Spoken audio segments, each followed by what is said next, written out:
My wife lied about a girl's night to sleep with her lover, they crashed, she's in the hospital. I went and handed her divorce papers with a smile. I'm a commercial airline pilot. 32 years old. Married 6 years to Brielle, who's a physical therapist. No kids. We'd talked about it, but I wanted to wait until we were more stable. She agreed. Or at least, she said she did. For the last 8 months, something had been off. Not the dramatic kind of off where she's suddenly cold or picking fights. More subtle. She started going to the gym more, sometimes twice a day. Her phone stayed face down on the counter. She'd get texts during dinner and wouldn't check them until she left the room. Little things. Patterns. I'm trained to notice patterns. You have to be when you're responsible for 300 people at 35,000 feet. So I noticed when her work dinners with colleagues became weekly. When she started dressing nicer for the gym. When she stopped asking about my schedule. I didn't confront her. I didn't go through her phone while she slept. I just watched. Waited. Because here's the thing about people who are hiding something, they always slip up. You don't have to chase the truth. It comes to you if you're patient enough. Friday night, she came into the living room while I was watching a game. Casual. Too casual. Hey, so I'm going out with the girls tonight. Vanessa and Drea. Just a few drinks, maybe karaoke. I'll probably be back late. I looked up at her. She was wearing jeans that fit just right and a top that showed more skin than she usually wore around her coworkers. Hair curled. Makeup done. Perfume, expensive stuff she saved for special occasions. Sounds fun, I said. Where are you guys going? She hesitated. Just a second. But I caught it. Not sure yet. Vanessa's picking the place. Cool. Have a good time. She leaned down, kissed me on the cheek. Love you. Don't wait up. Love you too. I watched her grab her purse, check her phone, and walk out the door. Heard her car start. Watched the headlights pull out of the driveway. Then I sat back down on the couch. The game was still on. I wasn't watching it. Just staring at the TV, beer in hand, thinking about the last 8 months. The late nights. The evasiveness. The way she'd pull away when I tried to initiate anything physical. The way she smiled at her phone when she thought I wasn't looking. I already knew. I'd known for weeks. Maybe longer, but knowing and confirming are two different things. And I'd learned a long time ago that you don't make moves based on suspicion. You wait for facts. So I waited. Midnight came. Then 1 a.m. my phone stayed silent. No hey, just checking in text. No running late update. Nothing. I didn't call her. Didn't text. Just sat there, flipping through channels I wasn't watching, nursing the same beer for 2 hours. Around 2 in the morning, I finally stood up. Stretched. Figured I'd head to bed. Let her come home whenever. Deal with it in the morning. That's when my phone rang. Unknown number.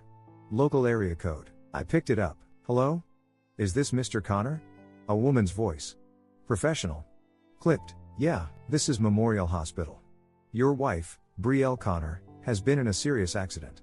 She was involved in a vehicle crash with significant injuries. You need to come immediately. I stood there in my living room, phone pressed to my ear, and felt nothing. No panic. No shock. Just a strange, cold clarity settling over me like ice water. What kind of injuries? My voice was steady. I can't give details over the phone, but she's stable. She's asking for you. Can you come now? I'll be there in 20 minutes. Thank you, Mr. I hung up, grabbed my keys off the counter. My wallet. Pulled on a jacket, and drove to the hospital with my hands completely steady on the wheel, because somewhere in the back of my mind, I already knew this wasn't just an accident, and I was about to find out exactly what my wife had been doing on her girls' night. The ER was chaos when I walked in. Fluorescent lights harsh enough to give you a headache. People in scrubs moving fast. Someone crying in a corner. The smell of disinfectant and something metallic I didn't want to think about. I walked up to the desk. My wife was brought in. Brielle Connor. Car accident. The nurse looked up, scanned her computer. Yes. Room 8. Let me get someone to brief you. She disappeared. I stood there, hands in my jacket pockets, waiting. A different nurse came out. Older. Tired eyes. Mr. Connor? That's me. Your wife was in a single vehicle crash around 1:30 this morning. The car hit a guardrail at high speed. She sustained broken ribs, a fractured pelvis, internal bleeding, we've stabilized that, and a concussion. She just got out of surgery about an hour ago. She's in recovery now. I nodded. Processing. She going to be okay? Long recovery ahead, but yes. She was lucky. Lucky. Right. Who was driving? The nurse hesitated. Glanced at her tablet. A man named Troy Mercer. He's in the ICU. Critical condition. fractured spine, collapsed lung, internal injuries. He's not doing as well. Troy Mercer. I didn't recognize the name. Not immediately. Was anyone else in the car? No.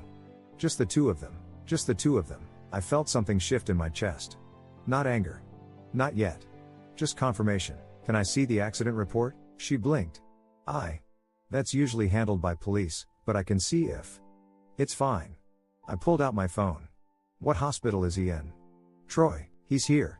ICU, 3rd floor. Thanks. I walked away from her, found a corner in the waiting room, and sat down. Pulled up Instagram. Typed Troy Mercer into the search bar. Found him immediately. Fitness trainer. 29 years old. Shirtless mirror selfies. Gym videos. Protein shake promotions. The whole influencer wannabe package. I scrolled. Brielle's username in the comments. Dozens of them. 9 months ago, best trainer ever, flexed biceps emoji. 7 months ago, looking good, fire emoji. 5 months ago, can't wait for our session today, smiley face emoji. I took screenshots. Every single one. Timestamps visible. Then I clicked on his followers. Found Brielle. Clicked on her profile. Photos of us together, fewer recently. Photos of her at the gym. Photos with coworkers, and photos Troy had been tagged in. Her at the gym. Her at some smoothie place. Her at a park I didn't recognize. I saved everything. Forwarded it all to my personal email. Then I stood up and walked back to the nurse's station. I'm next of kin. She had personal belongings? The nurse nodded, handed me a clear plastic bag. Brielle's purse. Her phone. Her jewelry. I took the phone. Unlocked it with the passcode I'd known for 6 years. She'd never changed it. Walked back to the waiting room. Sat down. Started reading. Messages from Vanessa. OMG, just heard about the accident. Are you okay? Why didn't you tell us you were going out with Troy tonight? Messages from Drea. Holy crap, Bree, I thought you were home with Connor? What happened? I stared at the screen. She'd lied to them too. Told her friends she was with me. Told me she was with them. I kept scrolling. Found the thread with Troy. Messages from earlier that night, before the crash. Troy, 11:40 p.m. Can't wait to have you all to myself tonight. Smirking face emoji. Brielle, 11:52 p.m. Same. Finally no interruptions. Troy, 12:14 a.m. Your place after? Or mine? Brielle, 12:18 a.m. Yours. Connor's working early tomorrow. He won't notice. I wasn't working early tomorrow. I was home. Watching TV. Waiting for her to come back. I read every message. Months of them. Flirting. Planning. Covering tracks. Hotel receipts in her email. Calendar entries. Session with T blocked out on weekday afternoons. 7 months. She'd been doing this for 7 months. I forwarded everything to myself. Every text. Every photo.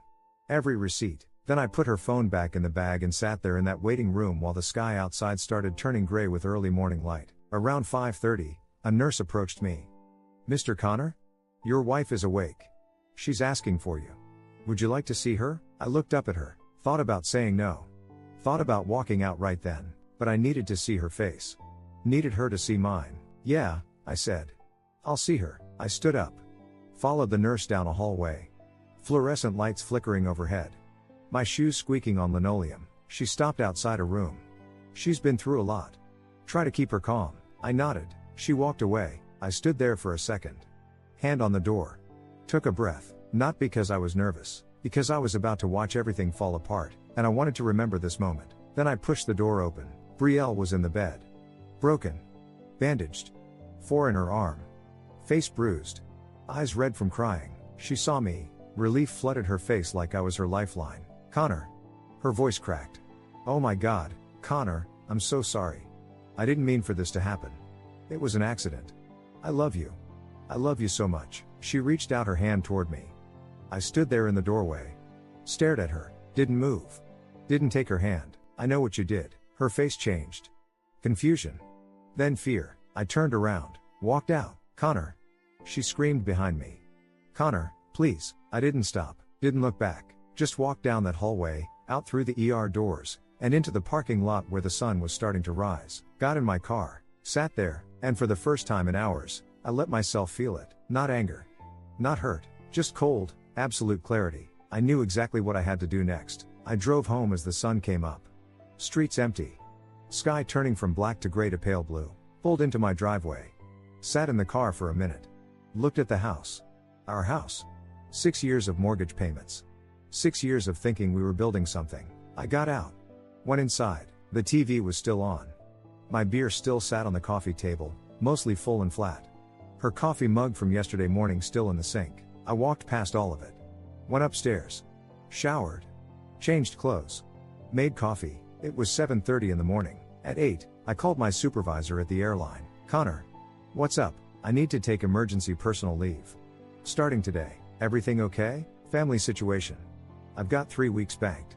I'm using them. He didn't ask questions. Pilots don't.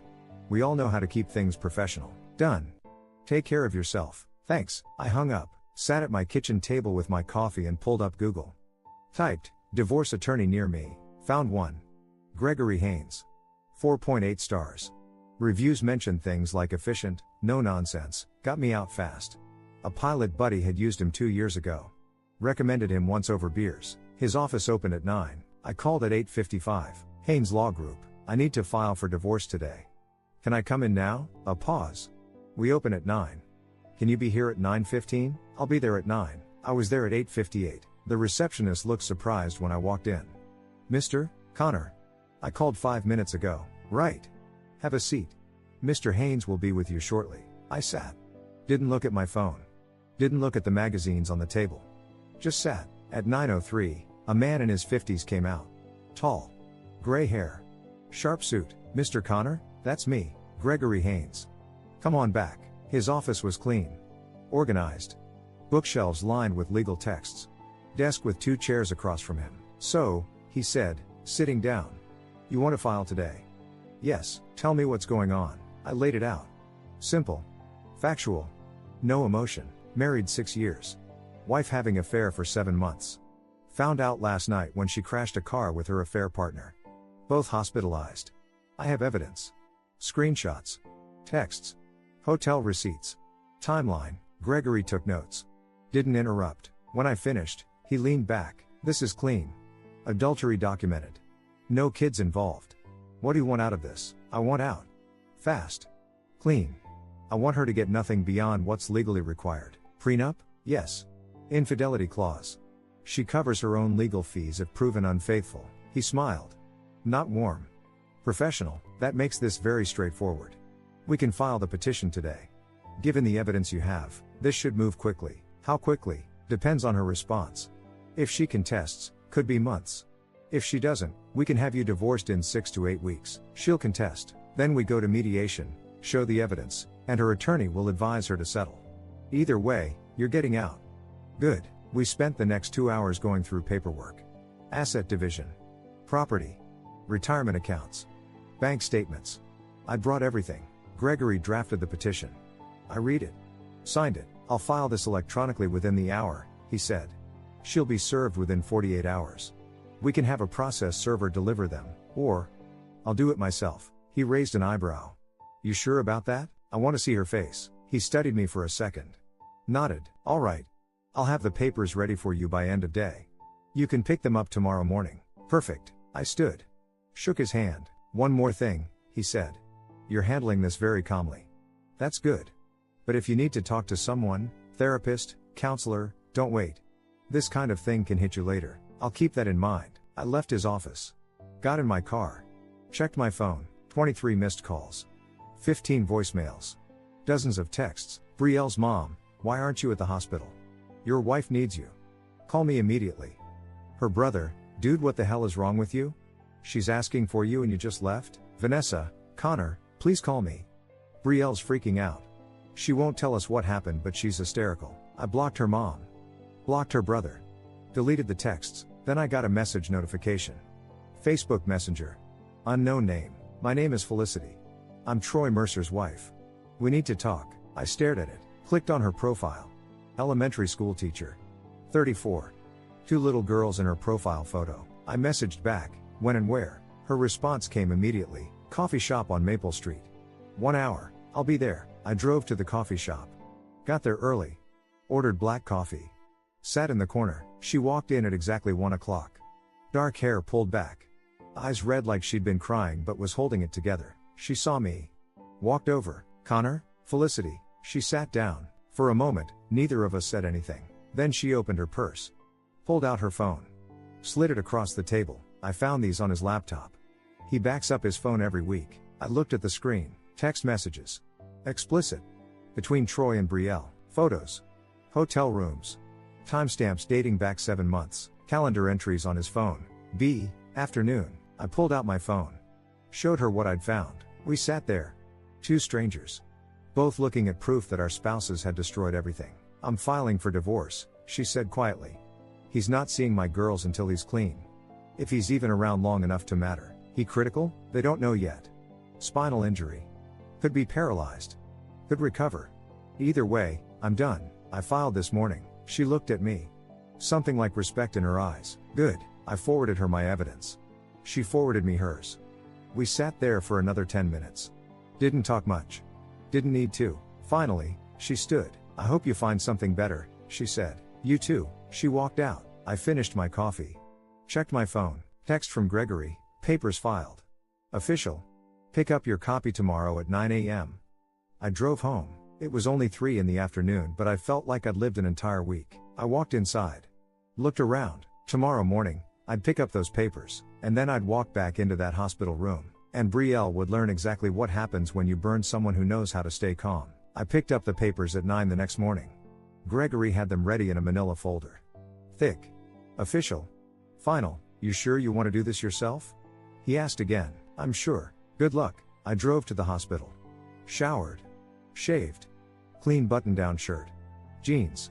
I looked put together. Intentional. Walked through those same ER doors I'd walked through 36 hours ago. The nurse at the desk recognized me. Oh, Mr. Connor. Your wife will be so relieved. She's been asking about you constantly. I didn't respond. Just walked toward her room. Stopped outside the door. Took a breath. Not nervous. Just centering myself. Pushed it open. Brielle was propped up in bed. Still broken. Still bandaged. Face still bruised. But her eyes were alert. When she saw me, her whole face changed. Relief. Hope. Desperation. Connor. Her voice cracked. Oh, thank God. I thought you weren't coming back. I stepped inside. Closed the door behind me. Walked to her bedside. Stood there. Didn't sit. Didn't touch her. She reached for my hand. I'm so sorry. I know you're angry. I know I messed up. But we can fix this. We can go to therapy. I'll do anything. Stop. She stopped. Looked up at me. Terrified. I know everything, I said. Voice calm. Flat. I know about Troy. I know you've been sleeping with him for 7 months. I know you lied about girls' night. I know you told Vanessa and Drea you were home with me. I know you were leaving a bar with him when the crash happened. Her face went white. Connor, please, let me explain. I read your texts. All of them. Hotel receipts.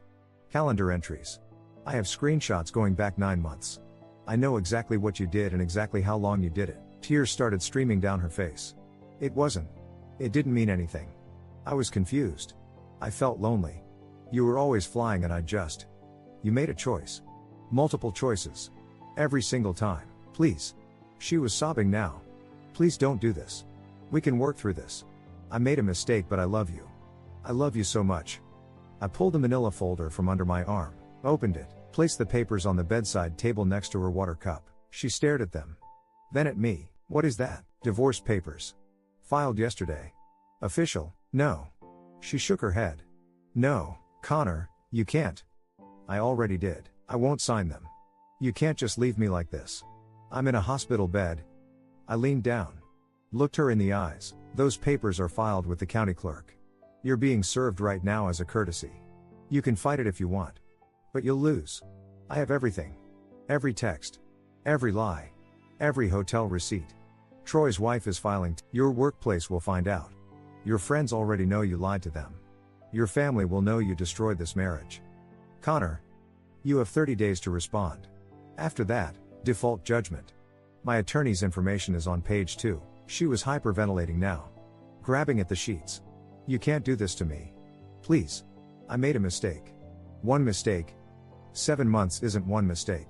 It's a pattern. I straightened up. Looked at her one more time. She looked destroyed.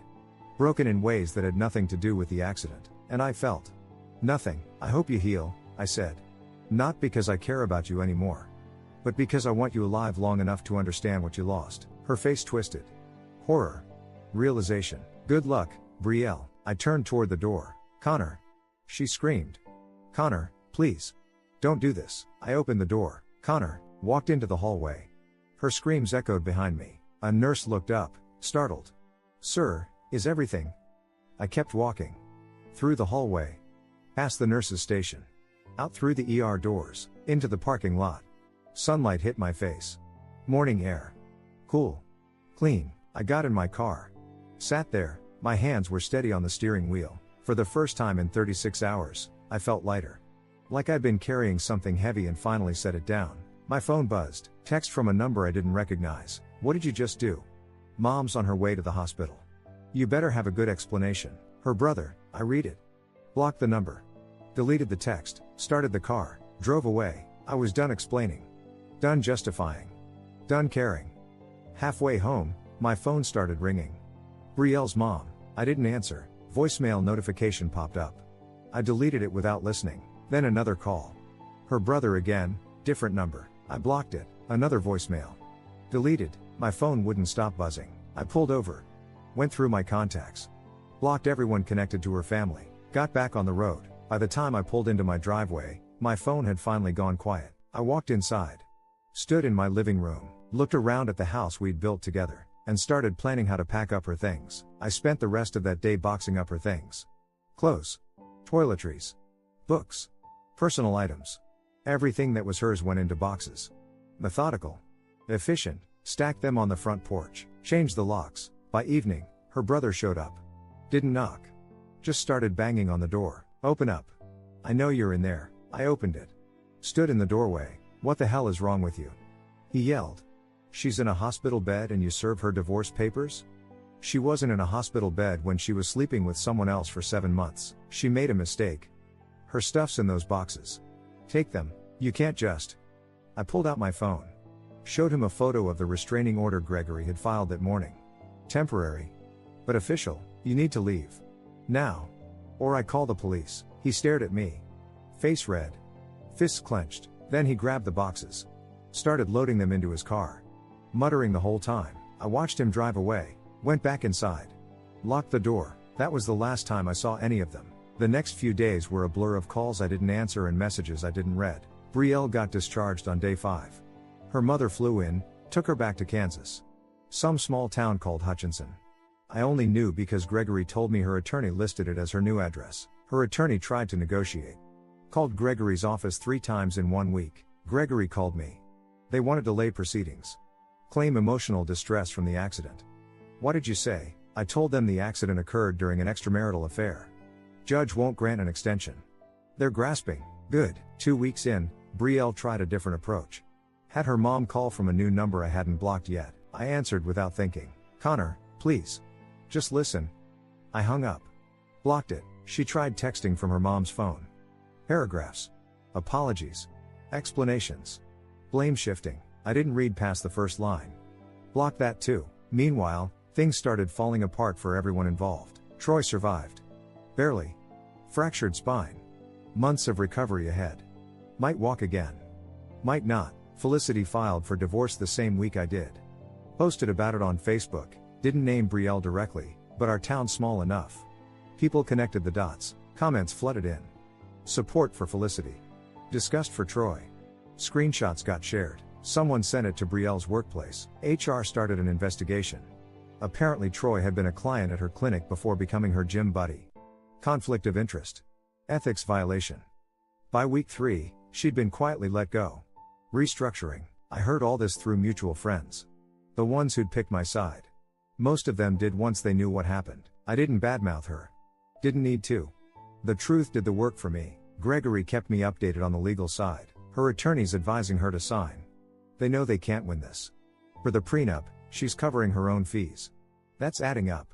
She can't afford to drag this out. How long? She'll sign within the month. Divorce finalized 6 to 8 weeks after. He was right. 4 weeks after I walked out of that hospital room, Brielle signed the papers. No fight. No contest. Just her signature on a line. Gregory called me. It's done. We're just waiting on the judge's final signature. Should be official within 2 weeks. Thanks. I hung up. Sat in my new apartment, downtown, 12th floor, city view. I'd moved out of the house 2 weeks prior. Couldn't stand being there anymore, listed it for sale. Split the equity per the prenup terms. 60-40 in my favor due to the infidelity clause. She walked away with her car, her personal belongings, and half the liquid assets, no alimony. Prenup waived it. I kept my retirement accounts. My career. My peace. The divorce was finalized 8 weeks from the day I filed. I didn't celebrate. Didn't go out drinking with friends. Just went to work. Flew my routes. Came home. Started living again. Picked up extra international shifts. Europe. Asia. Anywhere that wasn't here. Started going to the gym. Not her gym, different part of town. Ran every morning. Reclaimed my body, my routine, my space. Reconnected with friends I'd lost touch with. College buddies. Pilot colleagues. People who reminded me who I was before her. Started therapy. Not because I was broken.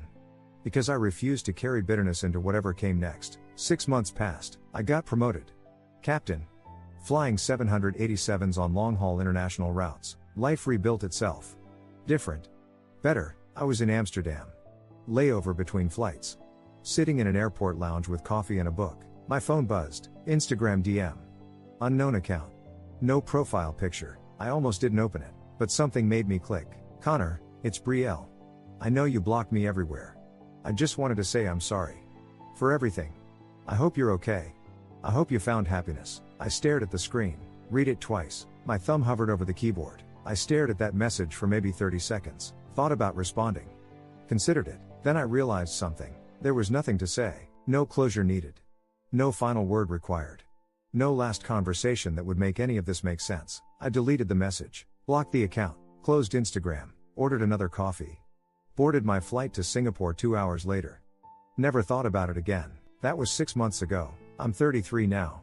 It's been a full year since the divorce was finalized. I'm writing this from my apartment, same one downtown, 12th floor. City lights outside my window. It's late. Can't sleep.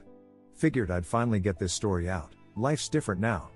Better. Got promoted to captain 8 months ago. Flying 787s on long-haul international routes.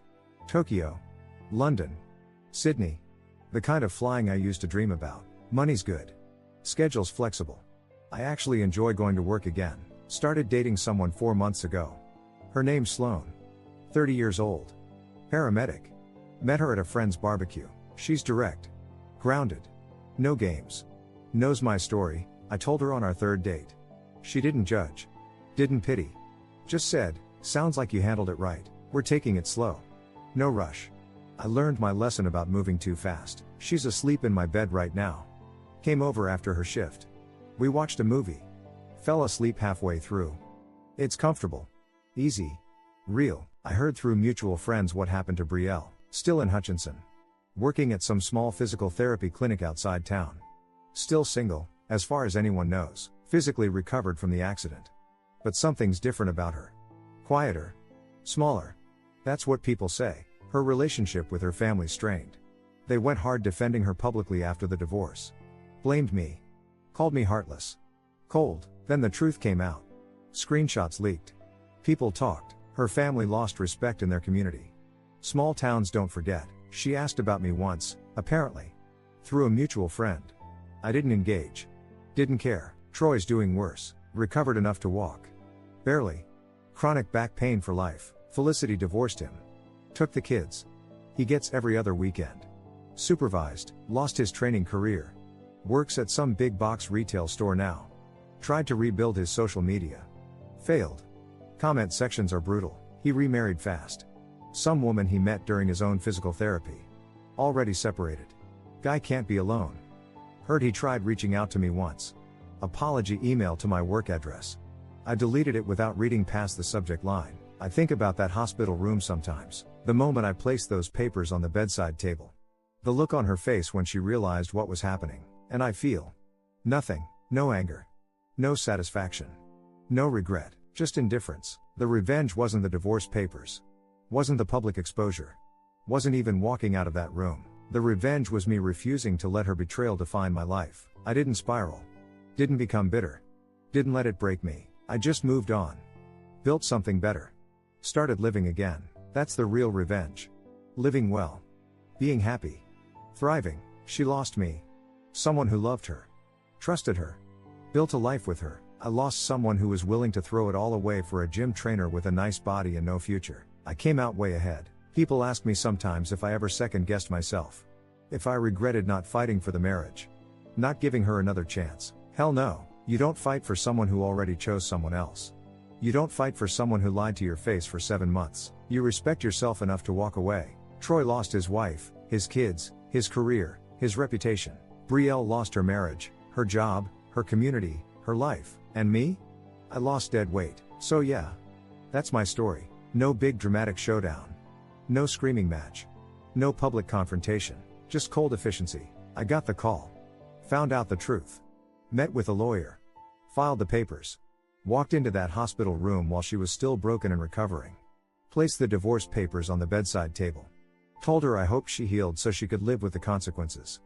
And walked out. She lost everything while lying in that hospital bed. I walked out lighter than I'd been in years. If you're going through something similar, trust your gut. It's usually right. Respect yourself. Set boundaries. Don't waste energy on people who already showed you who they are. And don't stick around for someone who wouldn't stick around for you. The best revenge isn't dramatic. It's not public. It's not even about them. It's building a life they'll never be part of. Being genuinely happy. Moving forward. That's what destroys them. Not your anger. Your peace. I'm good now. Better than good. Got a career I love. A woman who's honest. Friends who have my back. A life that's actually mine. And Brielle? She'll have to live with that for the rest of her life. I'm done here. Gonna try to get some sleep. Thanks for reading. Thank you so much for watching until the end. If you really like our videos, please don't forget to like, share, and subscribe. Have a great day.